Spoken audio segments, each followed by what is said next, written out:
हाय दोस्तों, स्वागत है आपका हमारे YouTube चैनल ग्रेवयार्ड वॉइसेस पर। दोस्तों, आज मैं आपको अहमदाबाद के प्लेन क्रैश की कहानी सुनाने जा रहा हूं। तो बिना समय गवाए चलिए शुरू करते हैं। गोवा की चमचमाती रोशनियों की ओर बढ़ता एयर इंडिया का चार्टर विमान AI 747 अचानक खतरनाक मौसम की चपेट में आ गया। अहमदाबाद से उड़ान भरने के बाद सब कुछ ठीक चल रहा था, लेकिन केरल के ऊपर आकाश अचानक काला हो गया। तेज बारिश और भयानक तूफान ने विमान को अपनी चपेट में ले लिया। पायलट ने नियंत्रण खो दिया और विमान विशालकाय पक्षी की तरह केरल के घने प्राचीन जंगलों की ओर बेतहाशा गिरने लगा। जबरदस्त धमाके और टूटने की आवाजों के बाद सन्नाटा छा गया। कुछ यात्री चमत्कारिक ढंग से बच गए थे, हालांकि जख्मी और सदमे में थे। विमान का धड़ टूटकर एक गहरी खाई में जा गिरा था, जिसके चारों ओर इतने घने पेड़ थे कि ऊपर से आकाश मुश्किल से दिखाई देता था। हवा में जलने की गंध और मिट्टी की सौंधी खुशबू मिली हुई थी। को पायलट अजय गंभीर रूप से घायल था। उसका पैर विमान के मलबे में फंसा हुआ था। बाकी बचे अर्जुन, जो कि एक फोटोग्राफर था, और नीता राहुल, जो हनीमून पर जा रहे थे। मिस्टर शर्मा और दीपा सदमे से उबरने की कोशिश कर रहे थे। अंधेरा तेजी से घिर रहा था और जंगल की आवाजें, अजीब चहचहाहट, दूर से किसी जानवर की गुर्राहट, पत्तों की सरसराहट डरावनी लग रही थी। बारिश फिर से शुरू हो गई। उन्हें आश्रय चाहिए था। अर्जुन ने ऊंची चट्टान पर पुराने पत्थरों की एक रेखा देखी। खोजबीन करने पर उन्हें एक प्राचीन, लगभग जंगल में समा चुके मंदिर के खंडहर मिले। विशाल गोपुरम आधा ढहा हुआ था। मुख्य मंडप की छत भी कहीं कहीं गिरी हुई थी, लेकिन कुछ कक्ष अभी भी सुरक्षित लग रहे थे। यही उनका एकमात्र सहारा था। उन्होंने मुश्किल से को पायलट अजय को, जो कि गंभीर रूप से घायल था, खींचकर मंदिर के एक छोटे से कक्ष में पहुंचाया, जहां छत अभी भी पूरी तरह सलामत थी। उन्होंने जो कुछ भी उपयोगी सामान मलबे से बचा सकते थे उसे उठा लिया, जैसे कुछ पानी की बोतलें, सूखे स्नैक्स, एक फर्स्ट एड किट इकट्ठा किया। मिस्टर शर्मा ने एक टूटी हुई मूर्ति के टुकड़े को देखा और सिर हिलाते हुए कहा, ये जगह बहुत पुरानी है, यहाँ कुछ अच्छा महसूस नहीं हो रहा। रात के अंधेरे ने जंगल और मंदिर को अपनी गोद में ले लिया था। थकान से चूर सभी सोने की कोशिश करने लगे। रात गहराते ही जंगल से अजीब अजीब आवाजें आने लगी। सबसे पहले महिलाओं की हंसी की आवाजें आने लगी। यह कोई खुशी भरी हंसी नहीं थी, बल्कि ऐसी लगती थी जैसे किसी ने कांच के टुकड़ों को एक साथ उसके पैरों में घुसेड़ दिया हो। वह आवाजें कभी दूर से आती हुई लगती, फिर पास, फिर दूर हो जाती, मानो कोई अदृश्य स्त्री मंदिर के खंडहरों के बीच इधर उधर घूम रही हो। नीता ने राहुल का हाथ जोर से पकड़ लिया। उसकी आंखें भय से फैली हुई थी। कुछ देर बाद फिर आई पैरों की पायल की आवाजें। यह आवाजें बिल्कुल स्पष्ट थी, जैसे कोई नृत्य कर रहा हो। वो कभी मंदिर के खुले प्रांगण से आती हुई प्रतीत होती, तो कभी उनके कमरे के बाहर की दीवार के पास से गुजरती और फिर दूर हो जाती। दीपा, जो आमतौर पर बहुत व्यवहारिक थी, कांप उठी। यह असंभव है, यहाँ कोई नहीं है। अर्जुन ने अपना कैमरा उठाया, उसका फ्लैश चालू किया और आवाज की दिशा में तस्वीर खींचने के लिए कक्ष के टूटे हुए द्वार की ओर बढ़ा। उसके कैमरे की फ्लैश लाइट ने बाहर के घने अंधेरे को चीर दिया और तभी अचानक उसे कुछ दिखा, एक पल के लिए ही सही। एक सुंदर लेकिन भयानक चेहरा, गहरी आंखें जो सीधे उसकी ओर देख रही थी, और पैरों में घुंघरू, और फिर वह गायब हो गई। अर्जुन पीछे हट गया। उसकी सांस फूल रही थी, वह कांप रहा था। मैंने कुछ देखा, उसने हकलाते हुए कहा। उस रात कोई और नहीं सोया। हर कोई कान लगाए, हर सरसराहट पर चौंक उठता। सुबह की पहली किरण फैलते ही जब वे बाहर निकले तो सबसे पहले उन्होंने मिस्टर शर्मा को याद किया। वो सुबह से गायब थे। सभी ने मिलकर उन्हें मंदिर परिसर और आसपास के इलाके में ढूंढा, लेकिन उनका कोई निशान नहीं था। उनका छोटा सा बैग वहीं पड़ा था जहां वो सोए थे। ऐसा लगा जैसे वह हवा में विलीन हो गए हो। भय ने धीरे धीरे अब उन सभी को जकड़ लिया था। को पायलट अजय की हालत बिगड़ रही थी। उसने बुखार में करवटें बदलते हुए फुसफुसाया, वो सब कुछ सुन रही है, वो भूखी है। उसके बाद वह फिर बेहोश हो गया। बचे हुए लोगों ने एक दूसरे की ओर देखा। क्या ये जगह सचमुच शापित थी? और अगर हां, तो क्यों? उनके मन में एक ही सवाल था, अगली रात कौन गायब होगा? मिस्टर शर्मा के गायब होने का सदमा और अजय की बेहोशी में की गई बातों ने सभी को हिलाकर रख दिया। उन्होंने फैसला किया कि उन्हें मंदिर के बारे में और जानना होगा, शायद कोई सुराग मिल जाए।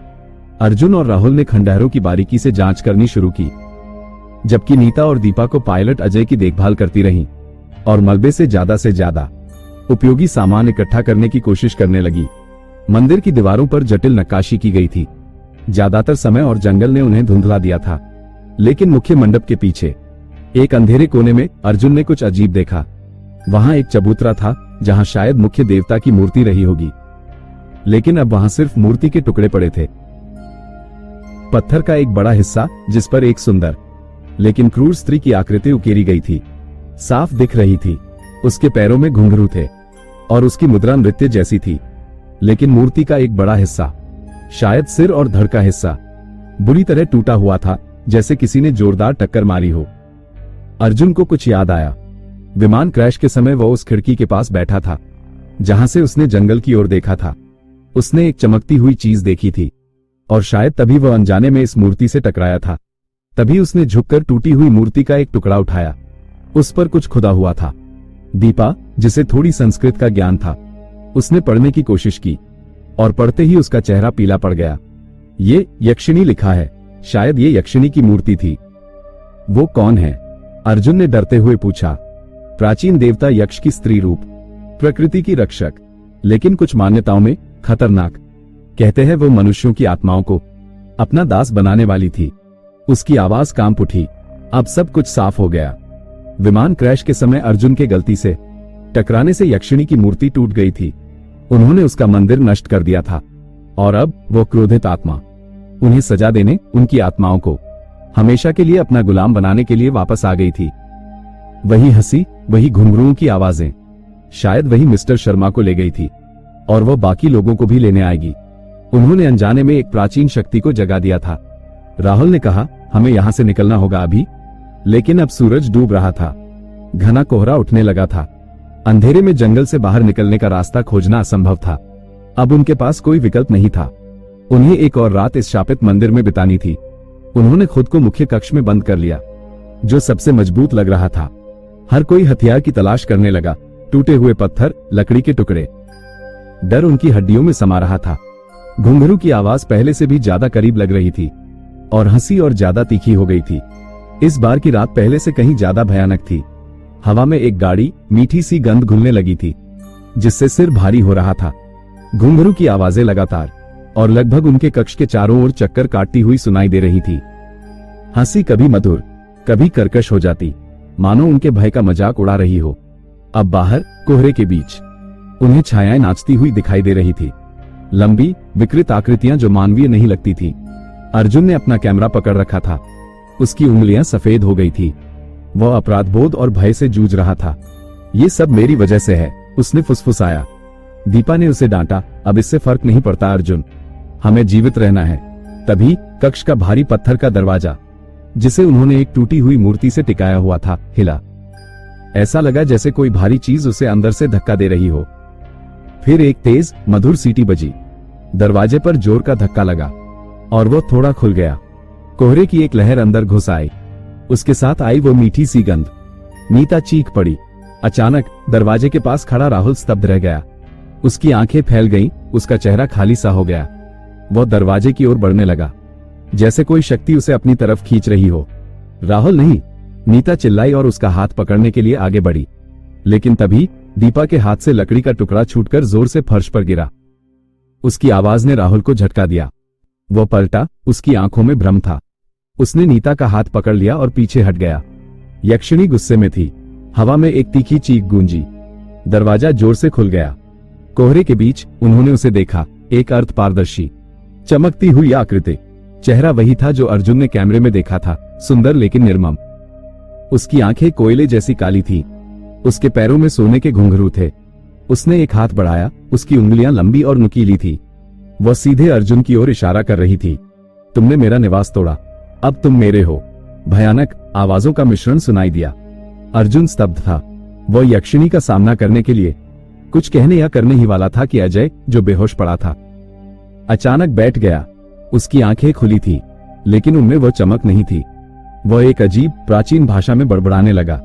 अर्जुन ने देखा कि अजय के हाथ में मूर्ति का एक छोटा सा तेज नुकीला टुकड़ा था, शायद जो वह पहले छुपा कर ले आया था। अजय ने उस टुकड़े को अपनी छाती पर रखा और फिर वह फिर से गिर गया, इस बार चुपचाप। कुछ अजीब हुआ। यक्षिणी की आकृति हिली। उसके चेहरे पर एक पल के लिए दर्द का भाव दिखा। उसने उस टुकड़े की ओर देखा जो अजय के पास गिरा था। वो उसकी ही मूर्ति का हिस्सा था। उसकी अलौकिक चमक क्षण भर के लिए मंद पड़ गई। उसने एक कराह भरी आवाज निकाली जो गुस्से और दर्द से भरी हुई थी। कोहरा हिलने लगा। यह उनका मौका था। भागो, दीपा चिल्लाई। अर्जुन ने नीता और राहुल को खींचा। वे कक्ष के पिछले हिस्से में एक टूटे हुए हिस्से से बाहर निकले और अंधेरे जंगल में भागने लगे। पीछे से यक्षिणी की गुस्से से भरी चीखें सुनाई दे रही थी और घुंघरू की आवाजें तेज होती जा रही थी। लेकिन फिर अचानक एक चमत्कार हुआ। अब उसकी चीखें दूर होती जा रही थी। ऐसा लग रहा था जैसे वह अब उनका पीछा नहीं कर रही थी, बल्कि मंदिर लौट गई हो। सुबह होने तक वे घंटों भागते रहे, कांटों से छिले हुए, सांस फूली हुई, हर आवाज से चौंकते हुए। उन्होंने एक छोटी सी नदी देखी, उसके बहाव के साथ चलते हुए। उन्हें एक गांव के किनारे पर बने छोटे से मंदिर के पुजारी मिले। अब मदद भी आ गई थी। बचाव दल मंदिर के खंडहरों पर पहुंच चुका था। विमान का मलबा मिला, लेकिन मिस्टर शर्मा और अजय का कोई अता पता नहीं था। उनके शव भी कभी नहीं मिले। उस कक्ष में जहां वे रुके थे, बचाव दल को बस टूटी हुई मूर्ति के कुछ टुकड़े मिले और जमीन पर गहरे जले हुए निशान जो एक विचित्र नृत्य जैसी आकृति बना रहे थे। और दूर एक पेड़ की शाखा पर एक छोटा सा जंग लगा हुआ घुंघरू टंगा हुआ था जो हवा के झोंके से बिल्कुल भी नहीं हिल रही थी। केरल के उन घने जंगलों में एयर इंडिया की फ्लाइट नंबर 747 का रहस्य अधूरा ही रह गया। कागजों पर यात्री लापता घोषित कर दिए गए, लेकिन अर्जुन, नीता, राहुल और दीपा जानते थे कि सच क्या है। वे जानते थे कि एक प्राचीन यक्षिणी अब भी उस टूटे मंदिर में निवास करती है, अपने खोए हुए निवास के लिए शोक मनाती है और उसके श्राप की छाया हमेशा के लिए उन जंगलों पर छाई रहेगी। तो दोस्तों, ये थी आज की कहानी। कैसी लगी यह कहानी आपको? क्या आपके आसपास भी ऐसी कोई डरावनी जगह है जिसके बारे में आप जानते हैं? अपनी राय कमेंट में जरूर बताएं। और अगर आप चाहते हैं कि मैं आपके लिए ऐसी ही और भी कहानियां लाता रहूं, तो इस वीडियो को लाइक करें, ज्यादा से ज्यादा शेयर करें और हमारे YouTube चैनल ग्रेवयार्ड वॉइसेस को सब्सक्राइब करना ना भूलें। आपका सपोर्ट ही मुझे ऐसी कहानियां बनाने के लिए प्रेरित करता है। मिलेंगे फिर से एक नई कहानी के साथ।